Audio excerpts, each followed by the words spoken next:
यानंतरची ही बातमी साम टीव्हीनं दाखवल्यानंतर आरटीओ कार्यालयातील भ्रष्टाचार प्रकरणाची सरकारनं गंभीर दखल घेतली आहे। या प्रकरणी एसआयटी स्थापन करण्यात आली आहे। परिवहन मंत्री प्रताप सरनाईकांनी ही माहिती दिली आहे।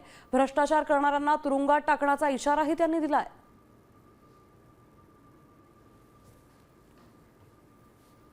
एसआयटी स्थापन केलेली आहे। त्यांना 3 अधिकारी नियुक्त केलेले आहेत। त्यांच्या माध्यमातून 1 महिन्यामध्ये अहवाल द्या अशा सूचना आम्ही केलेल्या आहे। विधिमंडळामध्ये तशी घोषणा केली। मुख्यमंत्र्यांनी ह्या प्रकरणी लक्ष घेतलं। एक गोष्ट या ठिकाणी सांगतो, हे महायुतीचं सरकार आहे। अशा प्रकारे कोणी जर भ्रष्टाचार करत असेल किंवा रेड कार्ड स्वतःचं निर्माण करत असेल तर त्याचं जेल कार्ड आमच्याकडे आहे।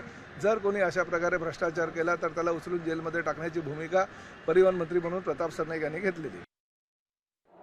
मी साम टीव्हीच पाहते, तिथल्या बातम्या मला रिलेट करतात।